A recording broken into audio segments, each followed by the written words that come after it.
Hello, and welcome to the AAMFT podcast, your all-access pass to the latest news, developments, and thought leaders in the world of systemic therapy. We strive to relate, educate, and innovate, one episode at a time. I'm your host, Dr. Eli Karam, and we're brought to you by the American Association for Marriage and Family Therapy. Our podcast explores topics that relationship-based therapists care about. In addition to featuring unique conversations and interviews with established experts, our show provides information and education on direct practice and emerging trends in the MFT profession. For more information, please visit us at aamft.org. Thanks for listening and enjoy the show.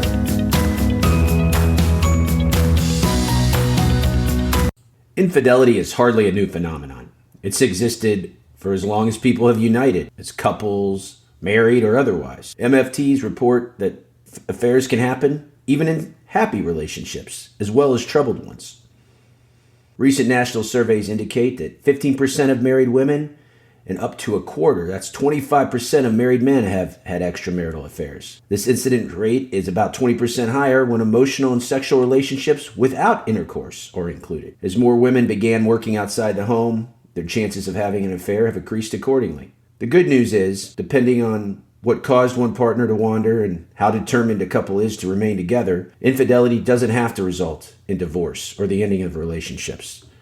In fact, as MFTs, we play a powerful role in healing these broken bonds and rebuilding trust. Today, no better person to talk about than healing from infidelity and forgiveness than Janice Abrahms Spring, clinical psychologist and nationally acclaimed experts on issues of trust, intimacy, and forgiveness.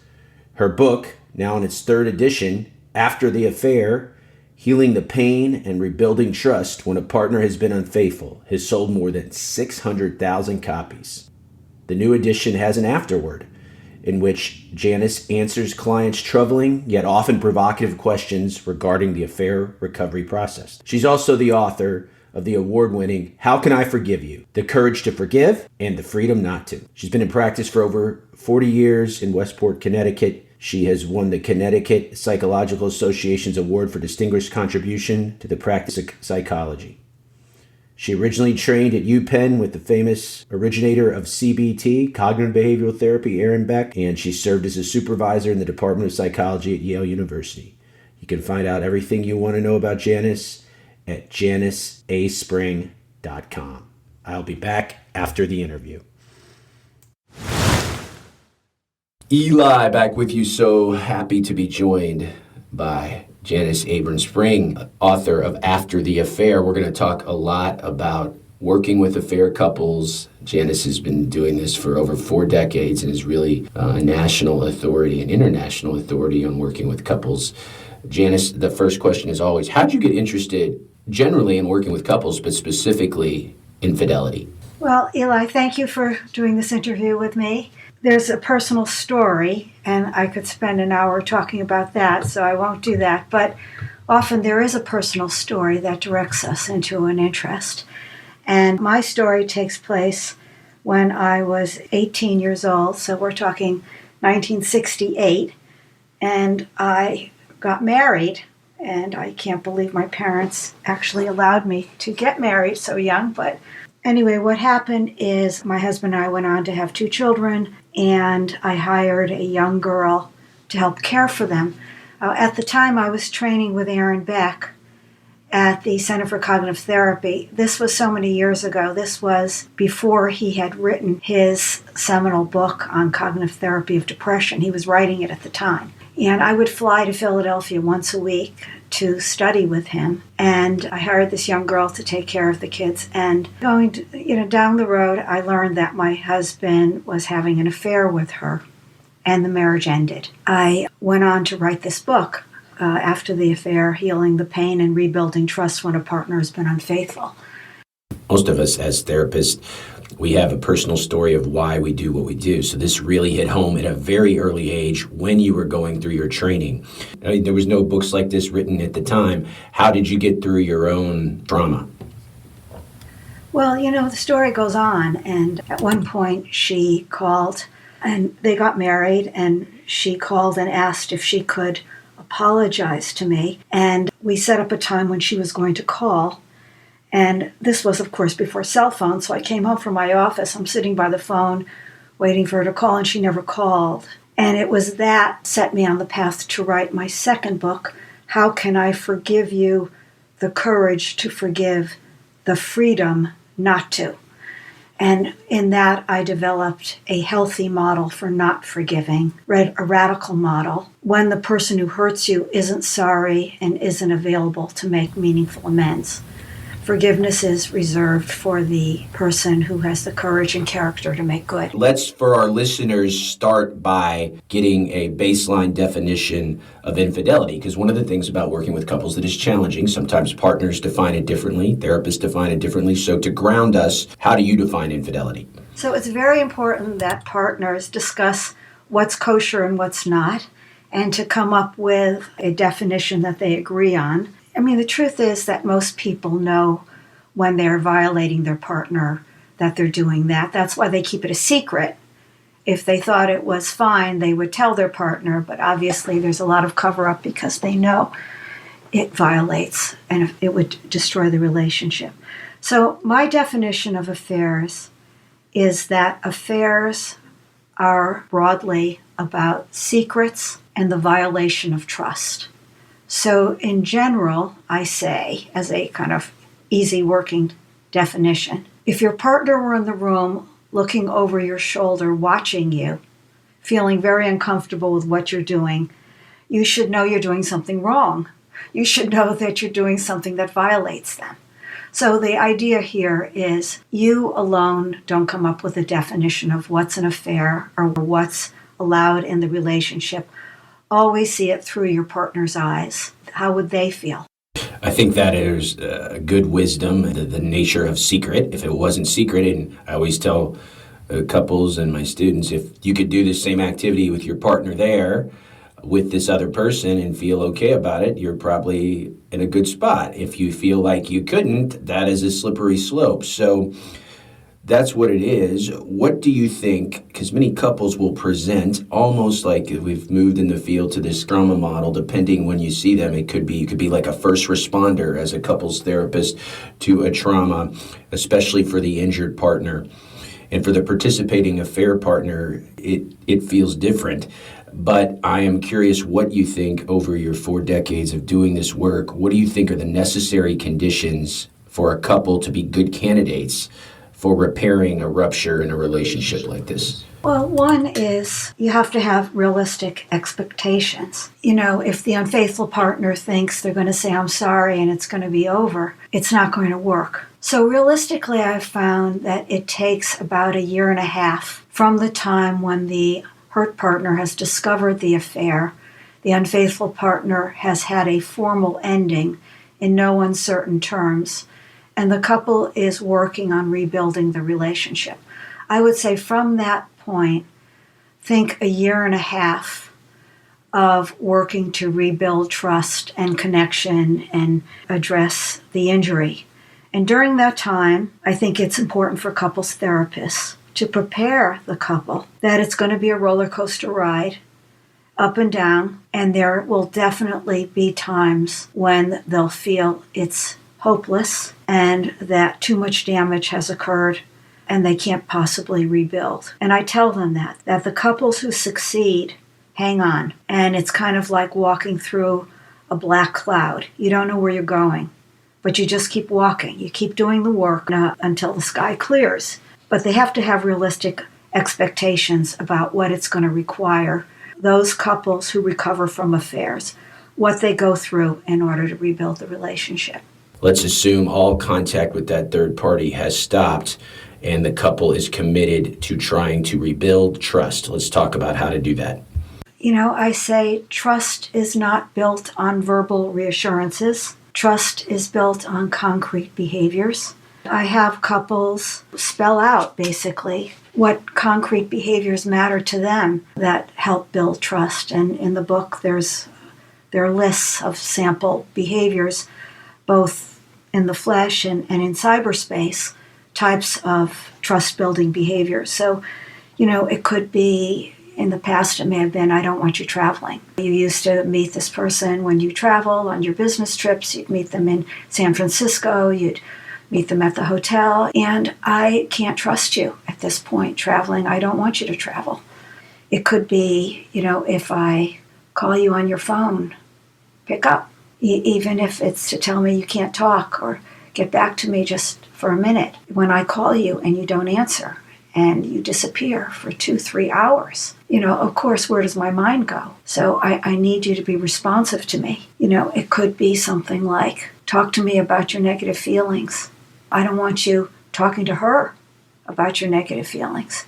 Talk to me if I've done something that bothers you, where you don't feel loved or you don't feel respected or you feel cut off in some way. Talk to me. Give me a chance to make good. So these are concrete behavior lists that I have partners make.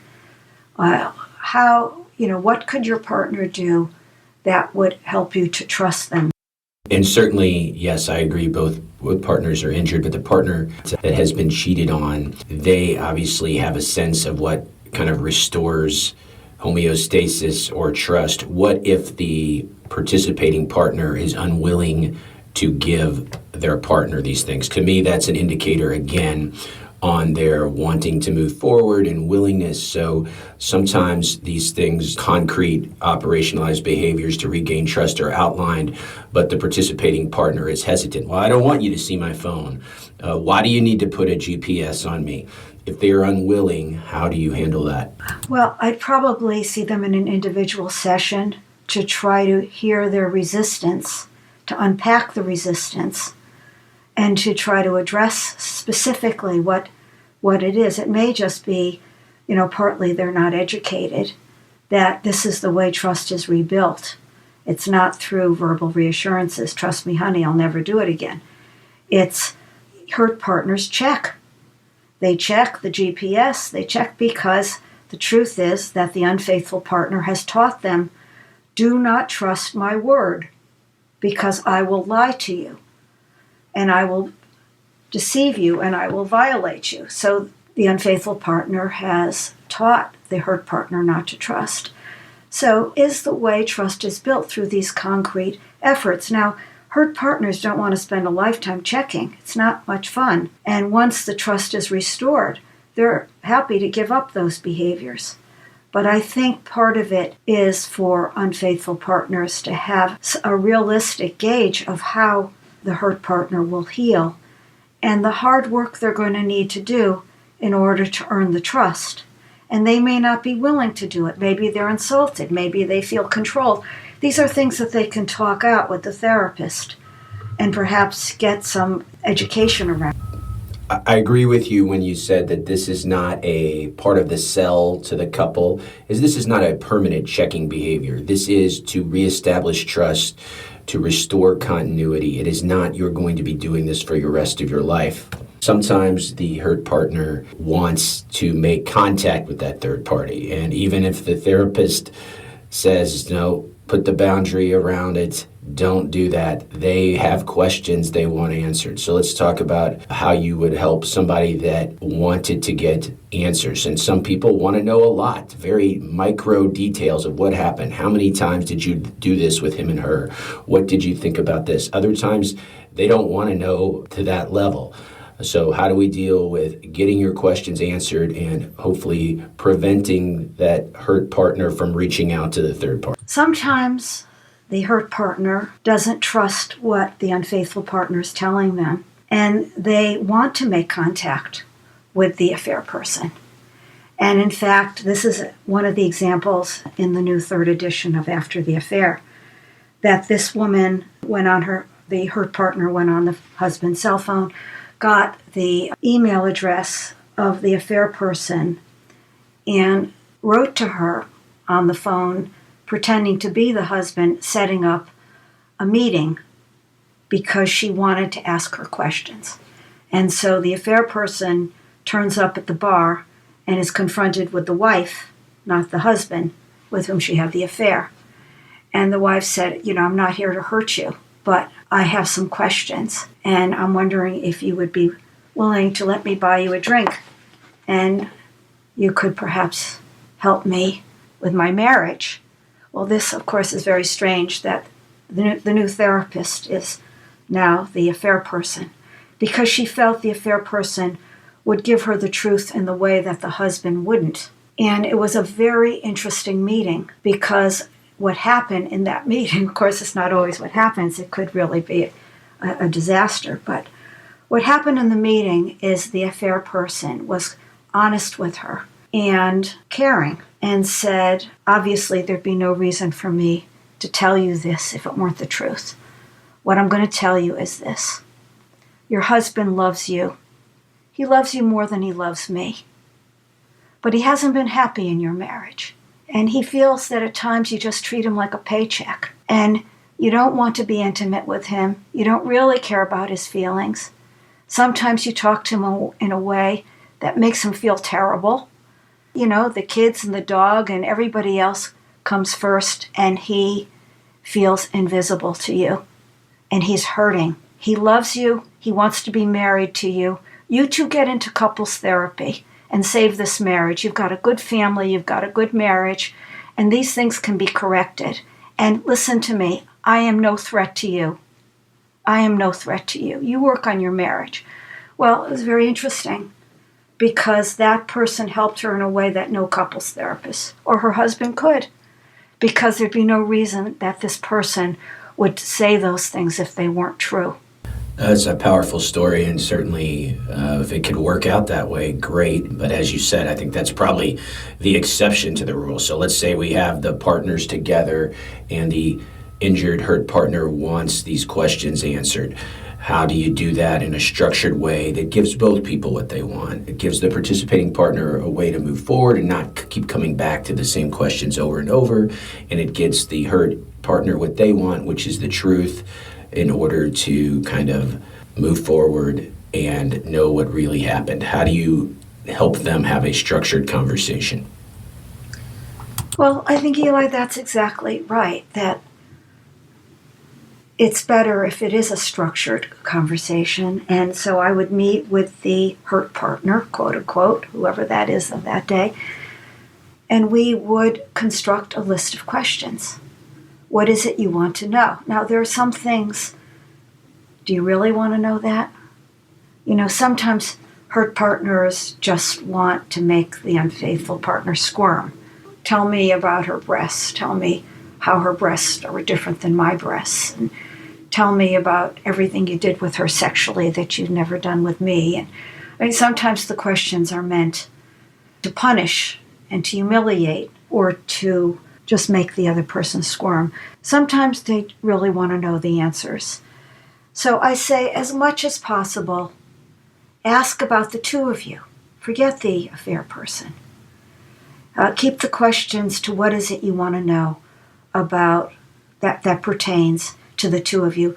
And so we make a list of questions. What is it you want to know? We try to make a good list. And then the couple will come in, and the unfaithful partner knows. Maybe he gets the list in advance, and he knows that the hurt partner is going to ask a question, and he's going to answer the question with full transparency. And we're going to manage it in the couple session. When they can do it in the room with a third party and start that dialogue, and they have a structure that works, then maybe they can generalize that to further discussions at home. Because it's rarely, in my experience in 20 years of doing this work, that you can have all of that in one conversation. It's a series of conversations. So, and that's why I think your timeline of, even in the best scenarios, taking a year and a half to rebuild is very important to educate people on very quickly, because the participating partner always has a different timeline than the injured partner. Even if the injured partner is a person capable of forgiveness, it still takes time. And often we see with couples as well, even if that participating partner is doing everything that you and I have talked about rebuilding trust, there are temporal triggers. You can't turn the news on without hearing somebody cheating on somebody. So there are things that re-injure and traumatize that hurt partner that sometimes are out of our control. So how do you work with couples around that, as far as these triggers that happen? Like, oh, it's it's the holidays. This time last year, you were doing this with so-and-so. And again, it re-injures both people, and it feels like it slows the progress. How do you deal with these triggers? Well, yes, there are triggers, and that's because the mind has a memory.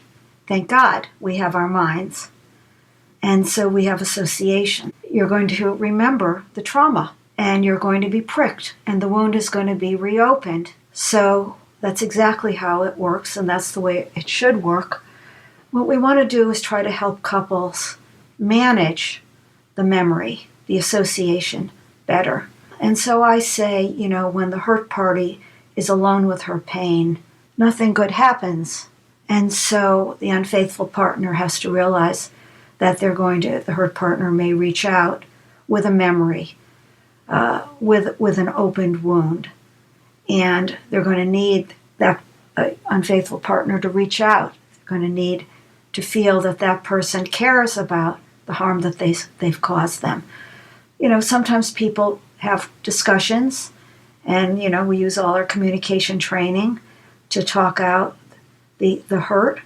Sometimes people get to a point, let's say now, it's a year and a half, and I think they need to begin to shift to less discussions and just more connection around whatever that wound is. And so I have, in the How Can I Forgive You book, I have something which I call the Transfer of Vigilance. And what that means is that when something gets pricked, a memory gets pricked, that the offender steps forward and acknowledges it so that the hurt party isn't dealing with it alone.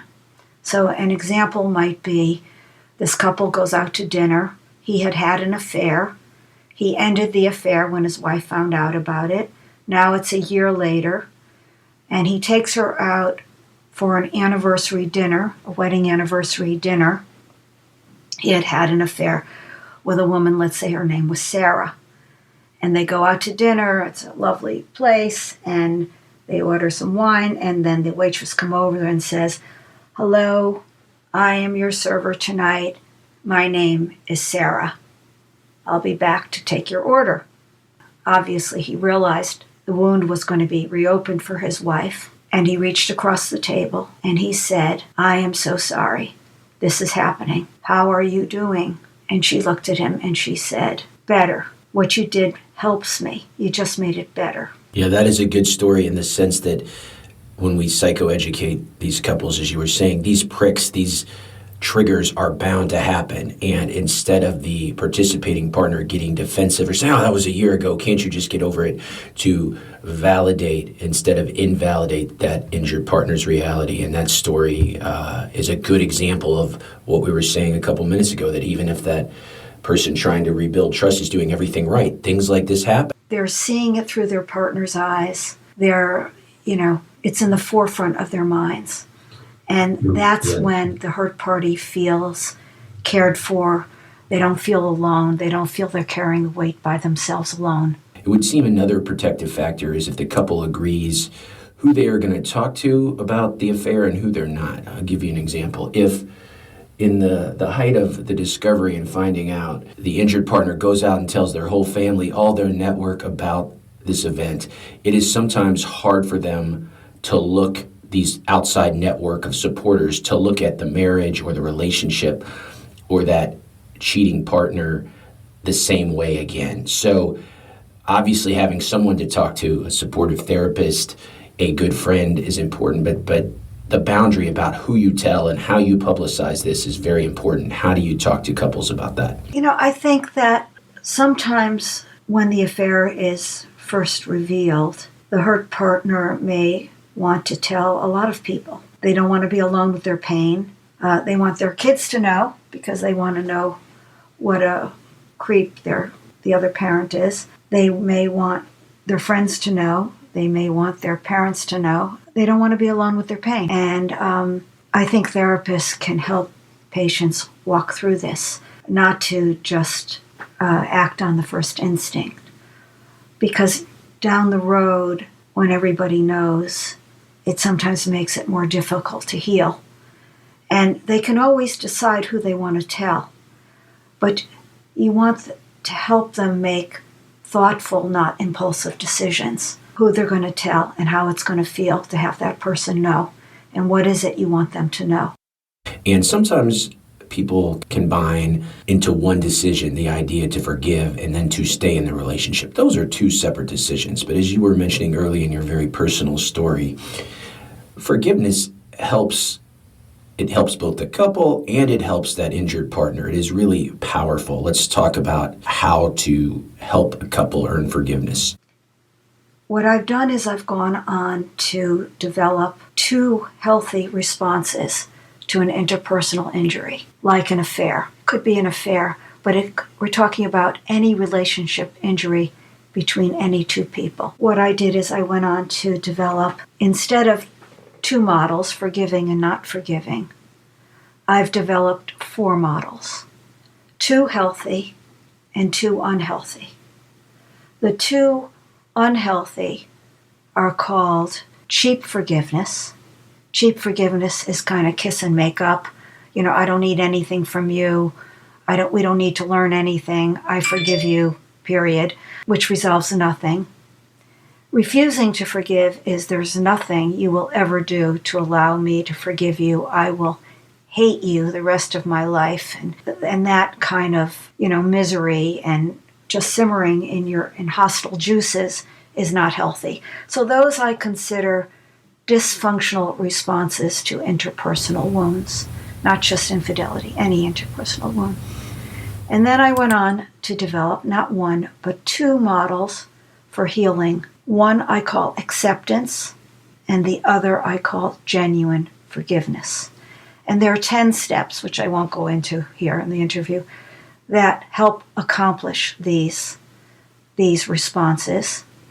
The difference between acceptance and genuine forgiveness is both tiny and huge. With acceptance, you do the steps yourself. With genuine forgiveness, you can only do it with the person who has hurt you. It is a transaction, and therefore it is much more healing, unfortunately, than anything you can do on your own. But sometimes we don't have the partner to help us heal. Maybe they've gone off with the affair person. Maybe they're not sorry. Maybe they tell a different story, and they're not available to make amends, and you are left to try to heal yourself. And there are powerful things you can do to heal yourself, even when the person who has hurt you, the unfaithful partner, is not sorry. So it would seem like what we were saying earlier, if you were working with the couple and the person was capable of forgiveness, the person was cheated on, and the participating partner was genuinely sorry, you could work toward this forgiveness. If you're working with an individual, it would where the either person is not sorry or they've exited the relationship, it seems like you're working on an acceptance. So in your own, we'll kind of come full circle here, in your own personal journey that you told us about at the beginning, it seems like you were working on acceptance because you did not have the buy-in from your ex or from the third party. So how did you, without going over all 10 steps, give us some tips of how to walk someone through that journey? Because this is not something also that happens overnight. This can be a long journey and the person needs time to get there. Yeah. So with forgiveness, because I distinguish it from acceptance, it has to be said that way. With genuine forgiveness, one of the steps is that the offender is willing to listen to your pain with an open heart. When you go to somebody and you say, "You've hurt me," and they say, "Well, it doesn't take much to hurt you," or, "Oh my God, are you going to get into this again? I can't stand it." There's no forgiveness. Now, you can, again, it's very important to have these 2 different responses. You can heal yourself. You can free yourself from your pain, but that doesn't mean you forgive the person. And so the forgiveness must be earned. And part of earning forgiveness is that person has to care about the pain they've caused you and be willing to hear your pain and respond to your questions and to show that they care about you and they're willing to build trust and earn your forgiveness and make you feel valued as a human being. Acceptance are steps that you take yourself to free yourself from the preoccupation, from the anger and the bitterness and the devaluation of the person who has hurt you, but you're not forgiving them. Forgiveness is reserved for the offender who has the courage and character to make good, to acknowledge their contribution, to demonstrate that they understand how they've hurt you, to do the steps that helps rebuild trust and make you feel cared for and valued as a human being. Yeah, and the way you're framing it, forgiveness is dyadic or maybe even triadic if you're forgiving the affair partner, and acceptance is something you do individually.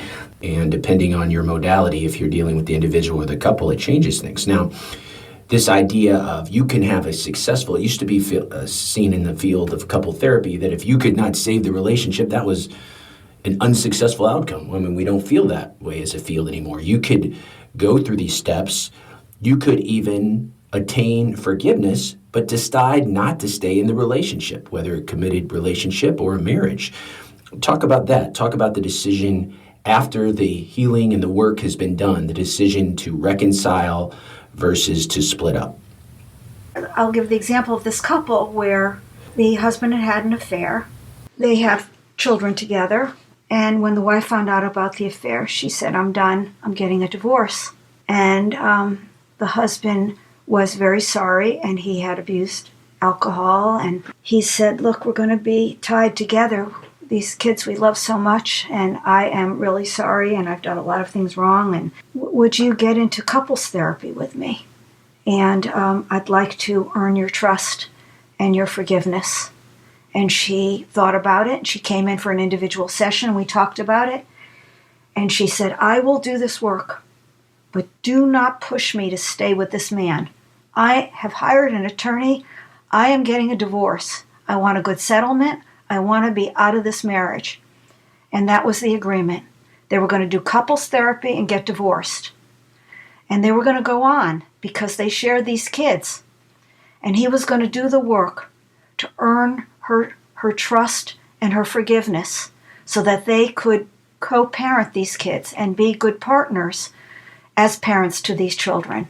And also, he wanted to make amends to this woman he loved, even though they weren't going to be married anymore. We are in the middle of a pandemic. I'm curious your experience of how do you think that has affected the topic of what we're talking about today? My practice has gotten very busy. So I guess, after 43 years in practice, I'm revealing my age here, 43 years in practice, my practice is very busy, I think because of the pandemic. It's incredibly hard being a couple today. It's incredibly hard. People are worried about their assets. People are trying to manage their children with their jobs. People are bored. It's easy to turn on each other. There is less meaningful diversion, although it doesn't have to be. Everything's online today. But I think that it's a hard time for couples and families. It's a very hard time, especially with the kids being home, and you're also supposed to somehow manage their education while you're working and doing your job and everything else. So I think it's easy to get pricked and to turn on each other and to feel quite miserable. Yeah, I'm also seeing in my practice a lot of people, because they're feeling disconnected from the world. Maybe they're working at home, so they are making these virtual connections, and sometimes that can lead to crossing a boundary, like we've talked about today too. So I'm seeing a spike in more of these online type of breaches of trust, and we could do a whole nother show on that. And then clearly the same feelings, emotions are involved when you have a virtual affair versus a face-to-face affair. I wonder if you believe that same thing, or do you treat them any differently? Well, virtual affairs and affairs, both are fantasy. Staying at home and dealing with the kids and dealing with finances and dealing with, all the strains of daily living it is something else. So I think it is easy to form an attachment online and a virtual affair. You don't have to deal with any of the challenges. I say that even with affairs, nothing's going to compete with the fantasy of the affair person.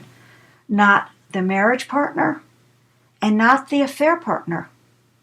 Neither one is going to compete with the fantasy of the affair partner, because nothing has to really be negotiated or resolved with the fantasy. And that's often what happens in affairs. It's fantasy. Yes, it's not real life, and that's why many people that end up with their affair partner, once they extricate themselves from the marriage, it doesn't work out with like they planned. I agree. So, I mean, you have done so much for this work in the last 40 years. If a therapist is listening to this and they're like, wow, I really want to work with couples, but this seems sitting with people in their pain and being part of this, I don't know if I could do that. What is the most rewarding part about doing this work and helping couples repair from infidelity and breaches of trust? I think that, we're all on a learning adventure here in life.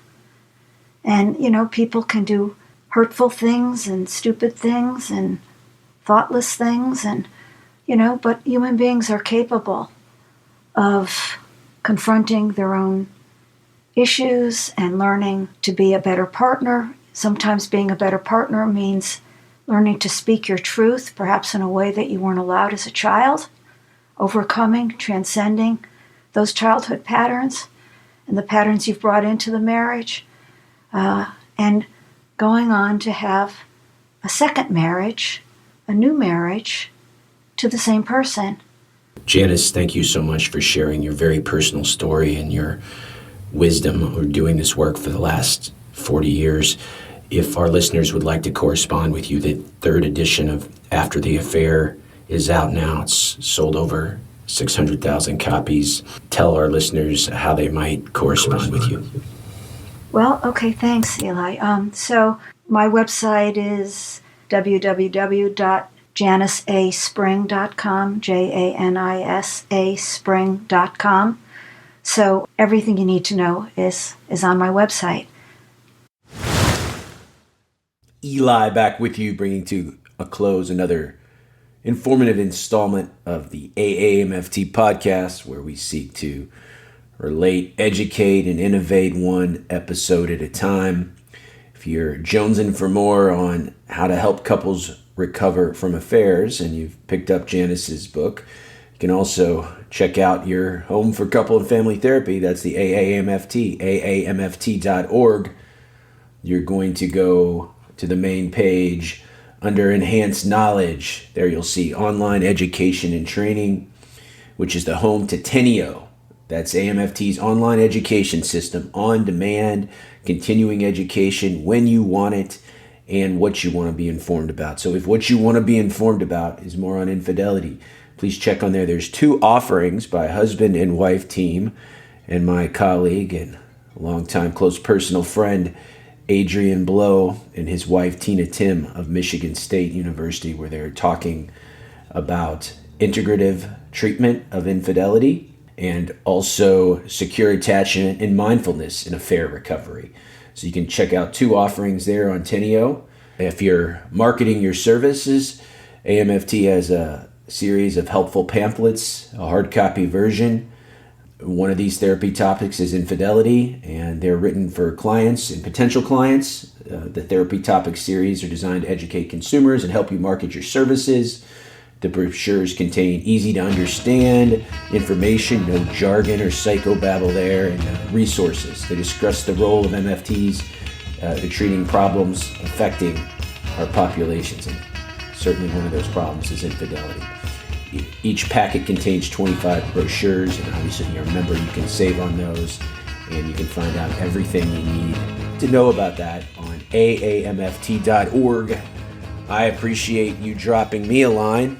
I'm at info@elikaram.com. That's ELIKARAM.com.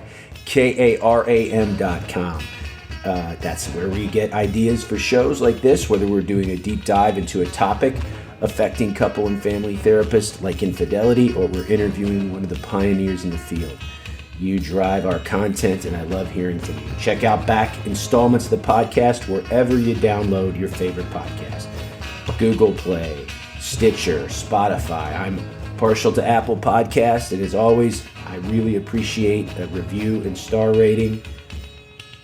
Until next time, my friends, stay systemic.